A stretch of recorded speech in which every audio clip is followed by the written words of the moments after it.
Hello and welcome to Sync and Flow, the podcast with me, your host, Josie Thorne. I am a Red Tent Women's Circle facilitator, a womb healer, and feminine empowerment coach. I have been guiding women to embody their true essence through womb activations and feminine embodiment practices. I started Sync and Flow to help educate and connect women back to the wisdom of their sacred womb space and cyclical nature. I want to help all women reawaken to the true power of the feminine that lives deep within them, so that they may cultivate a relationship to self that is rooted in pure trust, divine love, and a deeply intuitive connection to the body. Thank you for being here and taking the time to listen to this podcast episode. I hope you enjoy. Hello, everyone, and welcome back to another episode of Sync and Flow, the podcast.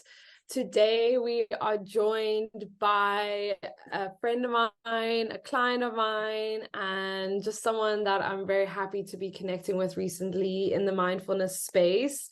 Welcome, Kathleen Gellatly, to the podcast. Thank you for being here. Thank you so much, babes. It is an honor. I'm very excited. We've been trying hard to get this date to work for us to eventually get to do this. And, as we all know, in the cycle of things in life, everything in divine timing. So it's the perfect time. And yeah, I'm excited to share and chat about everything. It's been obviously so great getting to know you this year. I feel like we've known each other forever, even though it's literally been like 2 months since we met. Yeah. And I'm just like, I feel like we've been friends forever. So yeah, thank you so much for having me. Yay. Yeah, I would love it if you could tell the audience just a little bit about you, your story, like how you came to do the work that you do now, and kind of what led you onto this spiritual path, and that spiritual path being a business path as well. Oh, I always laugh when I'm kind of like a guest on someone else's podcast and I'm not the one on the other side, because whenever I ask these Yeah. questions, the other people are always like, that's so loaded, there's so much. But I think Yes. I Take it think for away. me, it's actually, I had a good reflection moment the other day, and working with people and guiding people and helping people to learn and to bring joy into their life actually started very early for me in my childhood. I remembered when my sister and I were very young, we were probably 9 or 10, maybe 11. We were running pony camps for the younger children, so literally like 5, 6, 7-year-olds, to teach them how to ride, to teach them how to look after the horses, to teach them like how to have fun, but also have the responsibility, how to be aware of the animals, how to cultivate that compassionate nature, kindness, looking after the animals, also challenging yourself to be brave, and really trying to bring the best out of these kids. And it's almost like what I'm doing today with my teaching, but it's so interesting to when you reflect back and you see things that you've actually been passionate about since you were very, very young. And Yeah.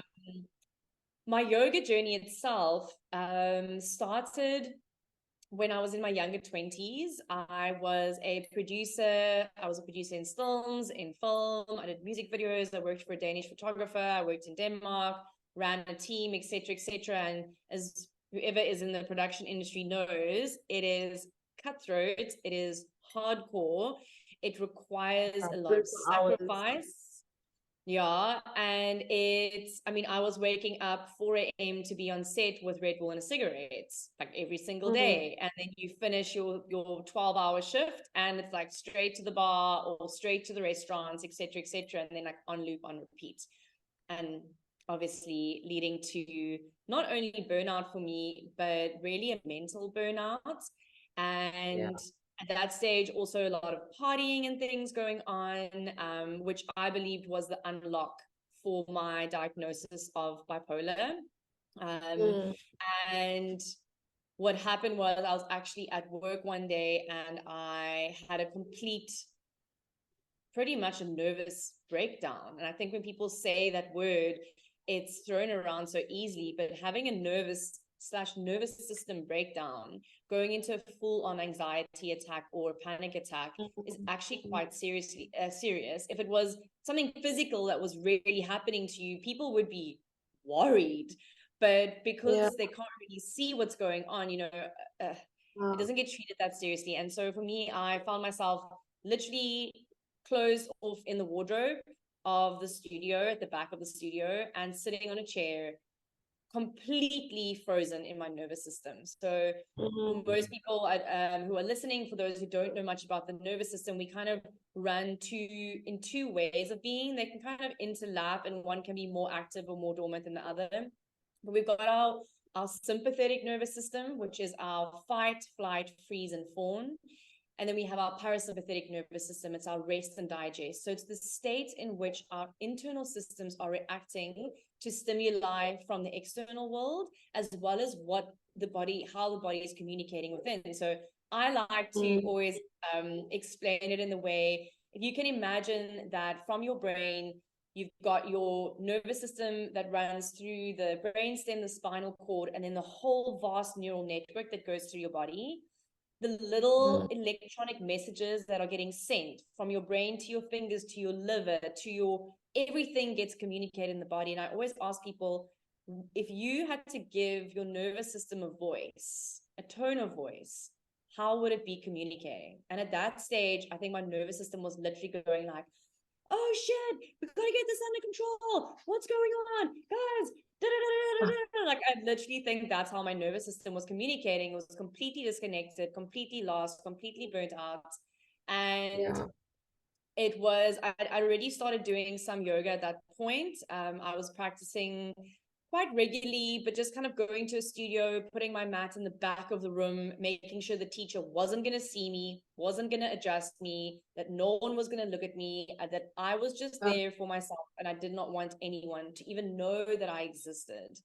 And so realizing that I needed to get out of this career that I'd built, I had worked really hard to get myself the private office, to work on the really big campaigns, all the things that, the boss school wants. And to decide, like, actually, this is really not what it's cut out to be. And at that point, it took me about 2 years to make the decision, but the what would you call it? Like, the tipping point was, I went for lunch with my mom and my dad, and I was saying to them, I need to get out. And my mom said to me, well, what do you want to do? And I think this is such a relevant question for so many people who are in jobs or in careers or in scenarios where they want to leave, but like, what do you do? Where do you go? How do you start from there? And my mom's question was, what makes you happy? And I just said to her, well, the only time I'm really happy is when I go to yoga. And my mom was like, well, why don't you become a yoga teacher? And I'm like, will forever be grateful to my mom for that, because I don't think my awareness at that stage would have been able to conceptualize that is a reality. And that to me is such a reality check, because it's almost like we only allow ourselves to dream as big as our awareness has grown, as our consciousness has expanded. And there's so much more out there for us.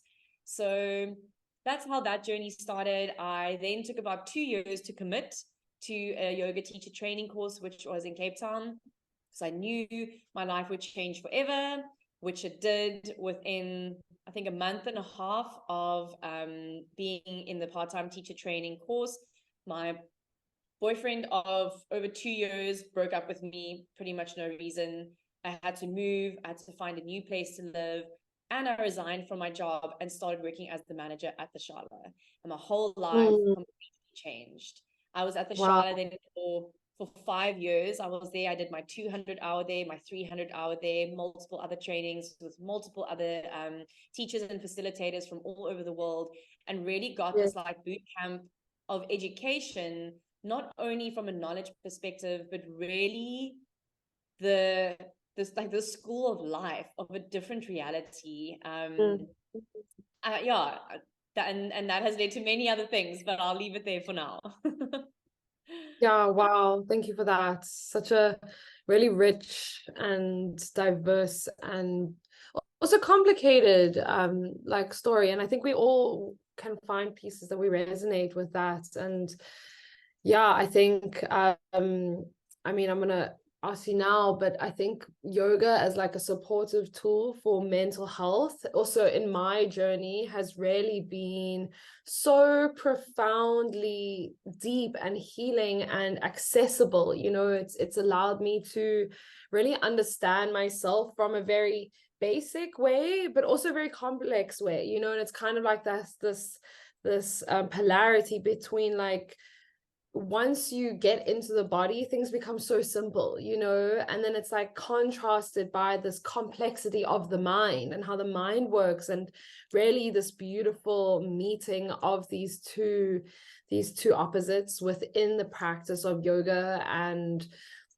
I mean, I think a lot of people, I'm sure the perceptions are changing now, but a lot of people see yoga as this like, oh, this is just an exercise. This is just like a movement and I do it for 30 minutes and it's on my mat, and it's like once I'm done with my practice, that's it, you know, or like you go to the studio and then you leave the studio and then that's it. And it's actually like when we go so much deeper into the yogic philosophy, it's like you said, it's a school of life, it's a way of life, it's a lifestyle and a mental, emotional, physical, and spiritual shift that happens in the body. Yeah, I would love for you to speak on this, and also how that meeting of like mind and body kind of happens within our system when we practice yoga, and what that does for our state of being and the nervous system. Especially, I'm all about that nervous system health and Love it. co-regulation, regulation.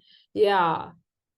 No, absolutely. I I I know as being a yoga teacher, how often I get approached by people who say, "Oh, I can't do yoga because I can't touch my toes," I or "I can't do know. it," like these pet peeves that, yeah, I think I like, because I'm an identical twin and I've always been like mixed up.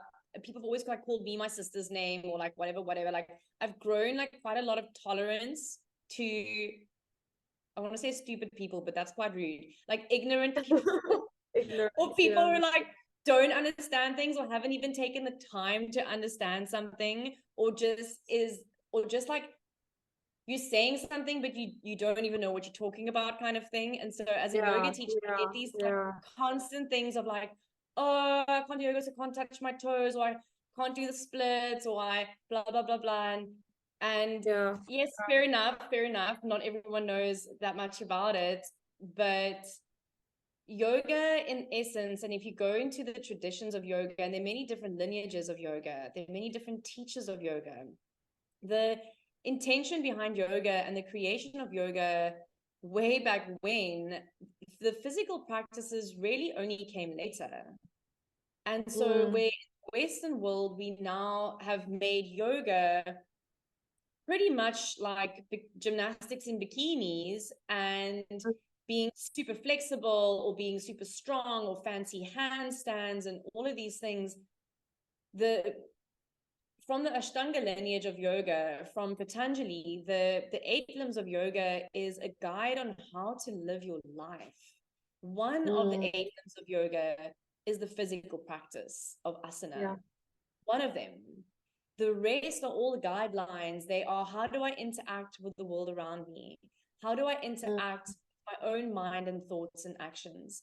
How do I then interact with the body? How do I ultimately get my body into a place where I'm able to pause, sitting potentially, or lying down for long enough, with the addition of being able to connect to my breath, pranayama, which is prana, which is life force, which is energy, which is chi, which is moving through our systems, which we can regulate.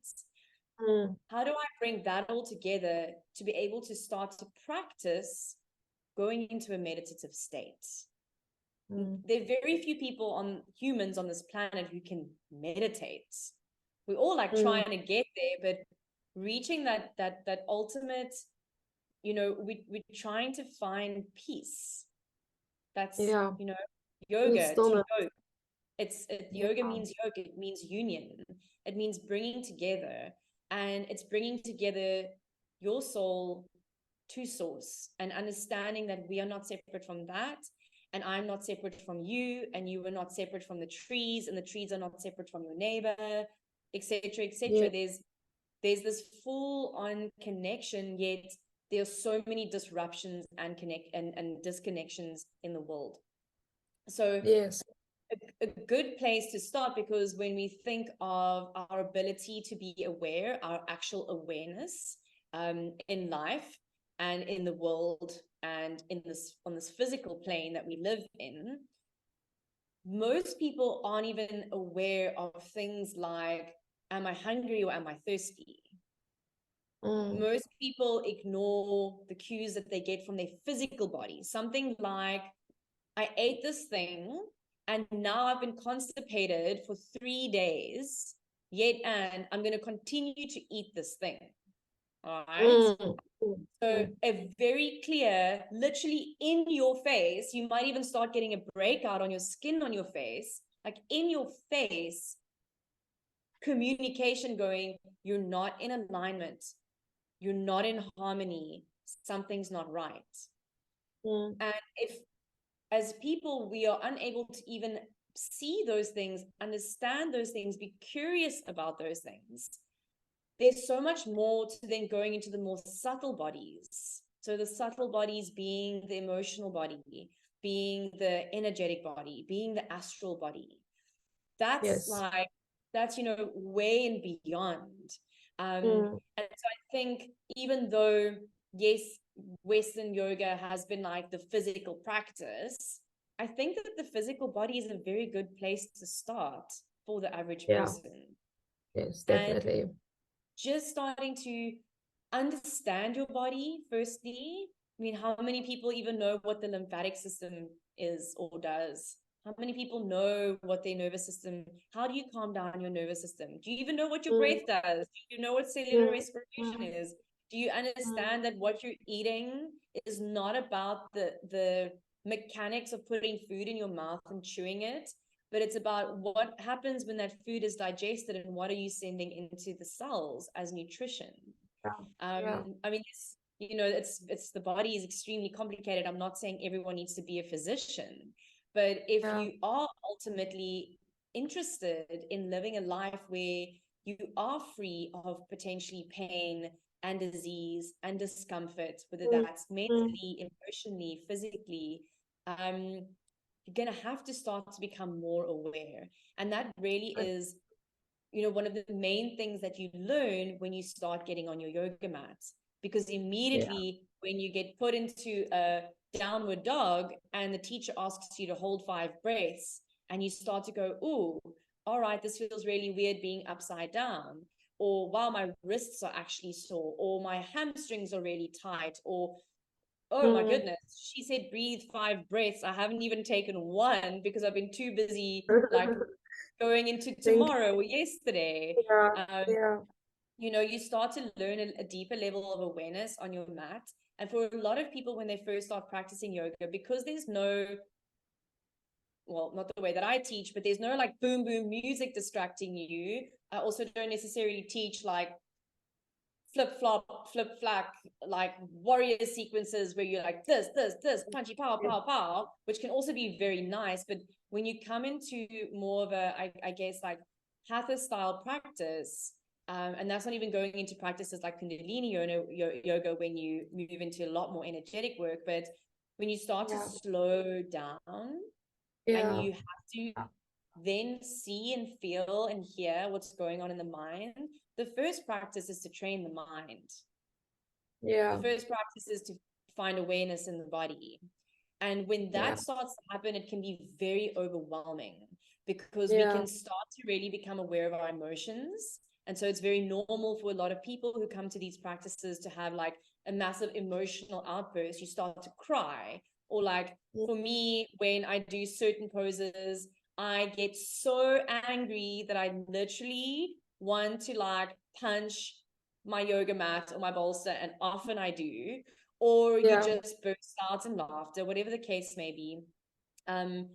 And so I guess, you know, these practices as a tool for awareness really is a beautiful starting point if you are interested in genuinely making a change in your life. I heard a guy speak the other day. He was actually speaking about using psychedelics. And I mean, we all know that these plant medicines are used widely in the party scene, or like having it on a Saturday afternoon or whatever the case might be. And I'm not saying there's anything wrong or right with anything, but what he said was, if you have had a psychedelic experience, but on Monday you're back at the office eating your Burger King, and you get home and you watch your Netflix and you lie in your bed with your cell phone and blah, blah, blah, and that doesn't change, then you did not have a psychedelic experience. Because when you have these experiences, something inside you changes. And it's the same with yoga, it's the same with pranayama, it's the same with meditation practices. Yes. Something inside you changes. And it's not fixes, but it is long-term realignments and finding a new navigation point, changing what you, or maybe even just finding your true north for the first time in your life. And you start to see and feel, I say that, you know, yoga is like compound interest. How do you grow compound interest? You have to be consistent in that little 10 rand, that little 100 rand, that little 1,000 rand, and in 5 years you got 1,000,000 rand, right? It's the same with practice. What you know, the hour that you spend on your mat today is beautiful. That's great. You got an hour to yourself. Your body got to maybe relax and stretch out. You got to breathe, blah, blah, blah. But the beauty of that practice is that those 60 minutes and what you've done for yourself there on all levels is going to linger into the rest of your day. How you think, how you act, how you speak, how you react. It's going to linger into how you fall asleep, the quality of your sleep, and it's going to linger into how you feel the next day, etc., etc. And so it becomes this compounding practice that over long amounts of time, it's it's magic. It is magic. And we talk about it in this very like ethereal way, but like on a physical level, it's like your body is releasing these chemicals that are activated, like these feel-good hormones that are activated when you hold certain poses.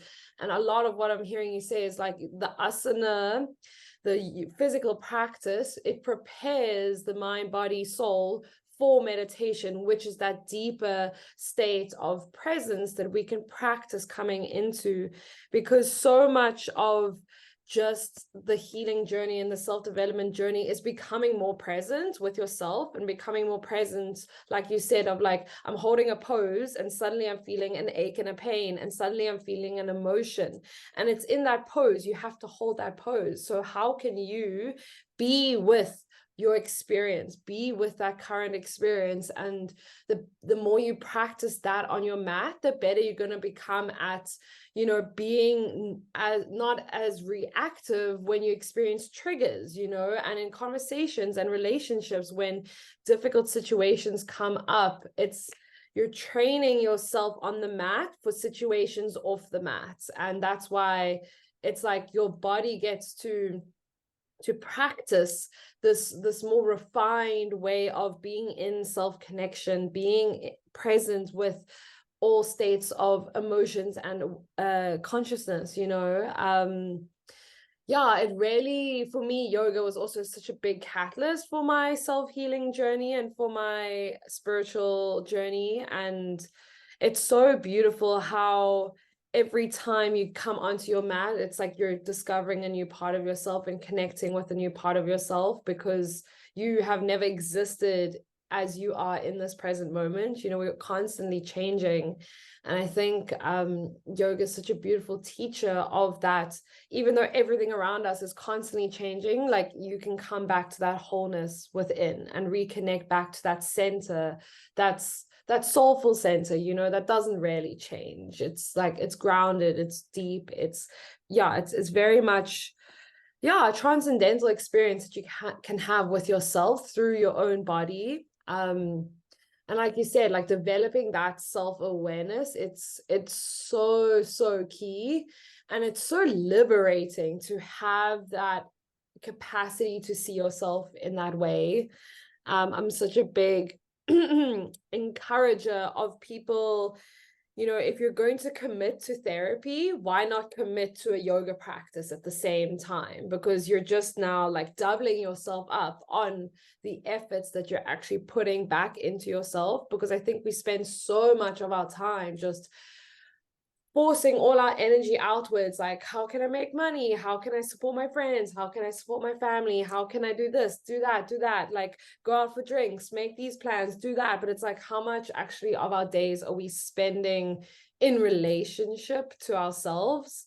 And I think yoga is such a beautiful way to start to deepen in that like self-connection, self-service, self-nourishment, like even self-pleasure time, you know. Yeah, and I speak about that a lot in my classes because often I feel that when people are, even when it comes to coming to yoga, but when it comes to like fitness and exercise and those types of things, it's almost as if people are doing things to themselves. They're doing it to their body instead of for their body. Doing this regime, but you're not doing it for your body, you're doing it to your body.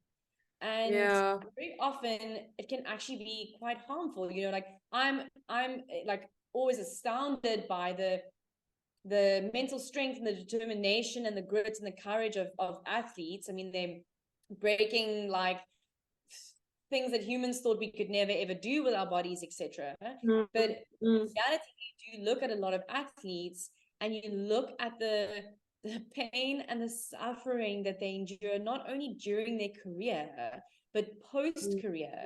We, you know, coming out more into the media now is the massive mental health aspect that athletes have to go through, etc., etc. Yeah. So I think very often we need to realize that, like, stop getting on your mat to try and achieve something, to try Yes. and become something, to try and fix something. Can you Yeah. just mat? And I always speak about practice as self-massage, as pleasure, as deliciousness, as being sensual, as being connected. And they can be in that moment, they can be strength. You can be in a handstand and you can be strong and you can be breathing, but you can also just be like winding through a cat cow. You can be rocking on your back and using, you know, you use the floor beneath you.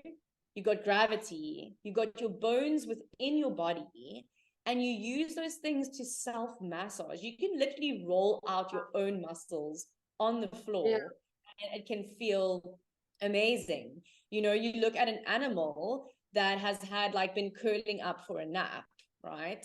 And the animal gets up. What is the first thing that any animal does? It shakes. Stretches. Yeah. It shakes, it stretches, it Yeah. stretches its body, and then it takes a little shake, and then it's like, oh, okay, and then it goes and drinks some water, and then it like goes, okay, now what are we, you know, what are we doing? Like we forget that. And it was interesting because I'm on this, you know, Alexia Uswat, while I'm on her Empress business training now at the moment. And last night we did a visualization of what we want if we had to picture our future self, what we'd want ourselves to be and feel, and etc., etc. And I had all these things and I wrote it down and da da da. And only after, when I heard some of the other women's things where they were like, I want to be joyful, I want to be happy, I want to have pleasure, I want to have fun. I was like, I hadn't put down any of those things in my future version of myself. I'd put down grounded, peaceful, contained, da da da da.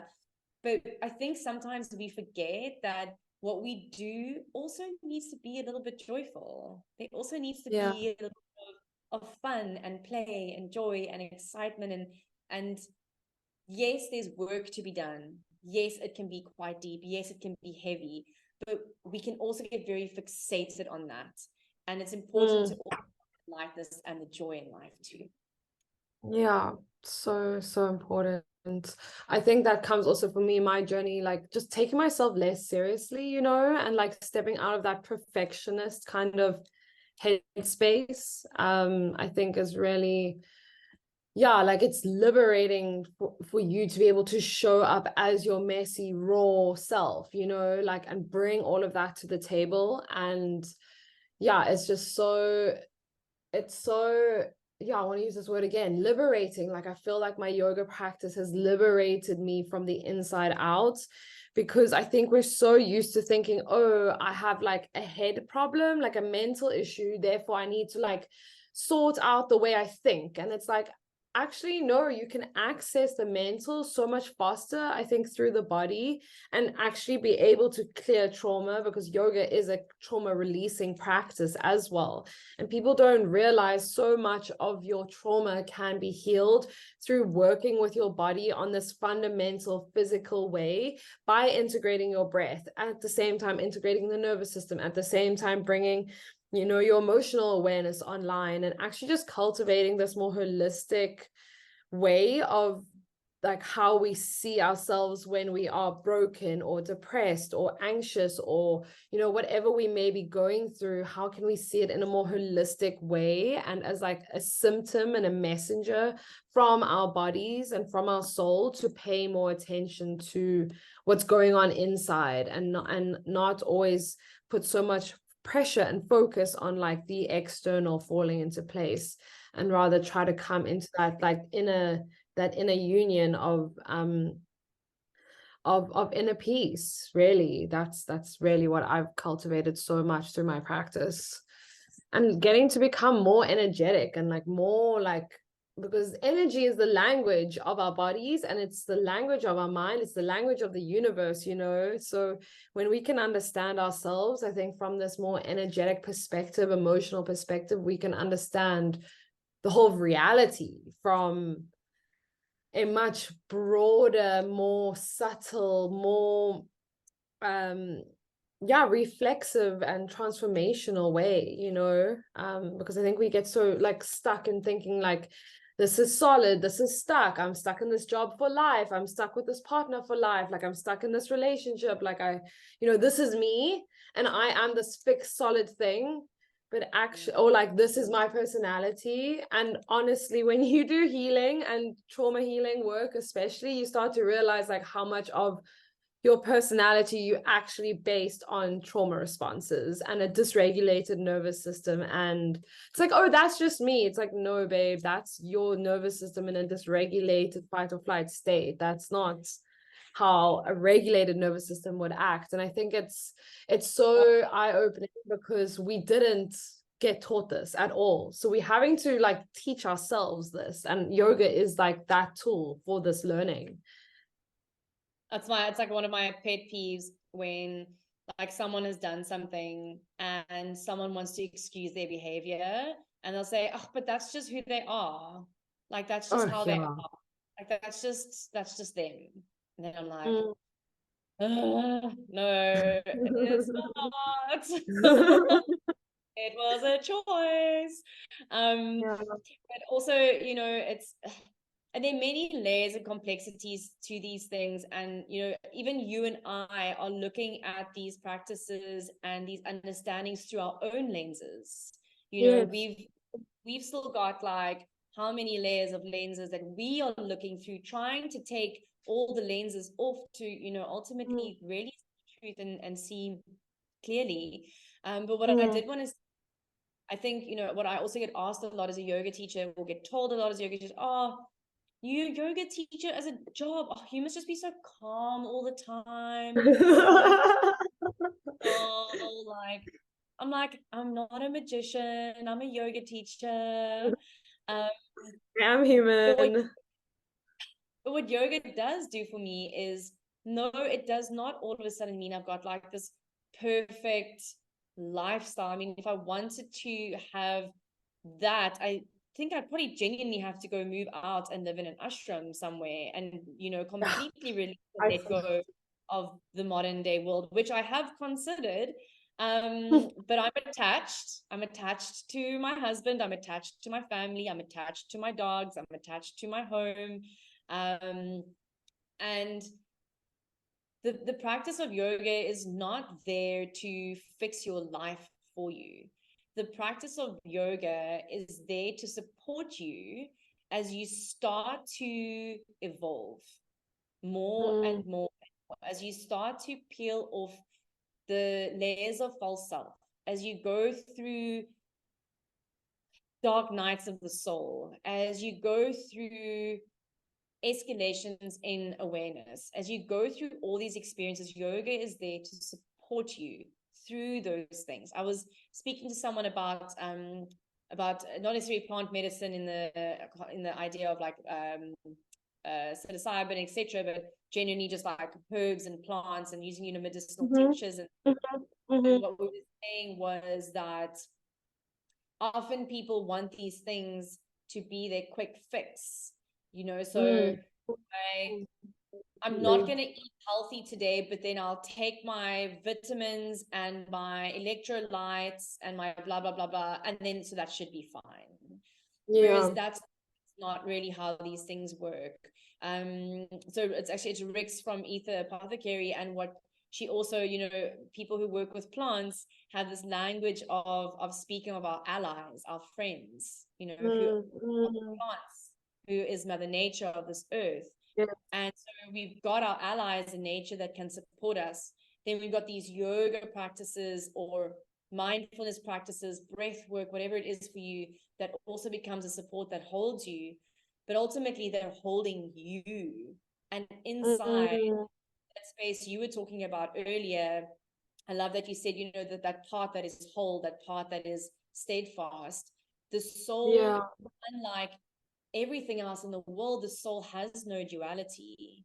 The soul is just, and I think for me on a spiritual level, what yoga has done for me is it's opened up my connection to source, in which I've been able to connect to receive downloads, to receive messages, to receive deeper connections, to receive clarity.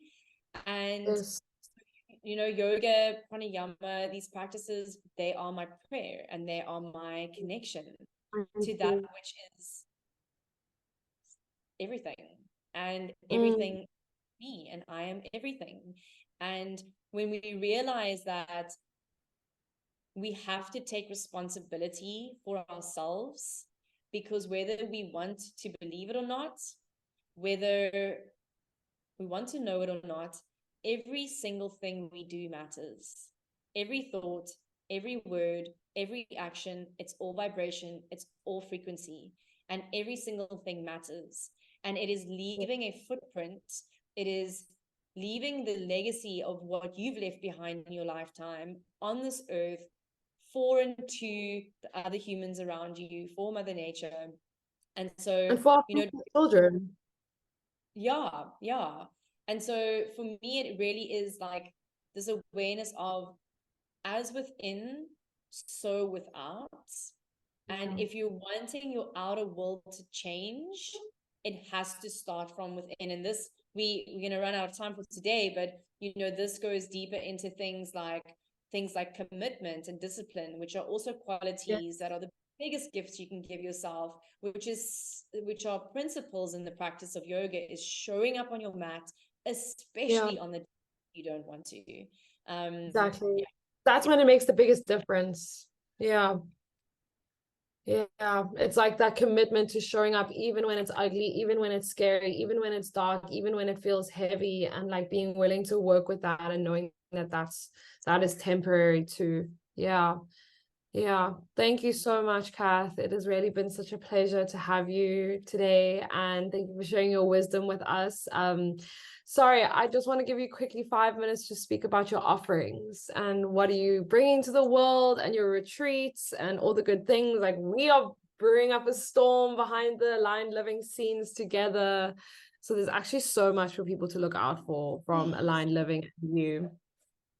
So much. So Aligned Living was born in 2022, so last year. It really became a thing, and so it's grown a lot, it's changed a lot, but ultimately the offering as it stands at the moment on the website, and it's like all the new pretty branding and logos and everything that Josie's done for me, which is like Yeah. The most amazing experience, and just ultimately so um just like lights my fire and makes me so inspired to like, yeah, keep going. So thank you.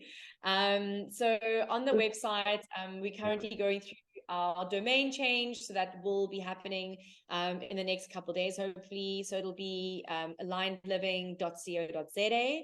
You can hop on there. The two online offerings that I have at the moment on there is a on-demand library. So that is catch-up classes, that is replay. You do it in your own time from wherever you are. It's yoga asana classes, so physical practice. There will be breath work, meditation, as well as some discussions where I'll just be doing some chit chats about mindfulness, about yoga, etc., etc. The second offering is a monthly container for women. This container is limited to a certain amount of people per month, just because every person within that container gets a hour private session with me per month, as well as 2 live Zoom sessions, and then access to the whole library. And obviously, one of the main things is to be part of the Aligned Living community in the WhatsApp group, which is just filled with the most amazing, inspiring women that all like come together and practice together every week. Then the retreats at the moment, running a silent retreat, which is fully booked for this year, which is very exciting. So it's a weekend silent retreat in Montague in South Africa. The next one will be in April 2023. And 24. other than that, 2024, April next year. Oh, yes, that year. Yes. It's like I'm already on Friday and we're only on Wednesday. Awareness, people, awareness. So April 2024. And yeah, I think the best would be just to jump onto my Instagram profile, which is alignedliving.co.za. I post a lot of content on there. From there, go to the link in my bio and you'll be able to access everything. So you can sign up for the newsletter, the new YouTube channel, the website, other offerings that I'll be facilitating at other retreats, etc. That's the best way. And if you want to get in touch, you can also just send me a DM via Instagram, and I would love to chat. Amazing. Thank you so much, Kath. Thank you for your time and your wisdom and your heart. And yeah, I see you, sister. Appreciate you. And thank you for all your beautiful healing work that you do in the world, holding space for people to come into this deeper connection with themselves. So important. Thanks, babe. So much love and gratitude to you and all the work you do. And everyone can keep an eye out for Josie, who will be appearing on my podcast coming Wednesday, where she will be in the hot seat. So looking forward to that. Yes, listen out for our podcast on Kath's Aligned Living podcast. So yay, thank you so much. Ciao. Lots of love. Bye. Thank you so much for taking the time to listen to this episode and engage with all the wisdom that was shared. If you enjoyed this podcast, please remember to leave a review on your podcast platform of choice, as this really helps this wisdom reach new people. If you have any questions or queries, please feel free to reach out to me via Instagram DM or send me an email. You can follow me on my personal account on Instagram at Josie, Josie _Thorne, THORNE, or you can follow Sync and Flow, my business accounts, at Sync, that's spelled SYNC, _in_flow. Please feel free to reach out with any questions or queries you may have. Otherwise, get in contact to book a free discovery call to start your self-healing spiritual journey today. I look forward to hearing from you, and I'll see you in the next episode. Bye for now, loves.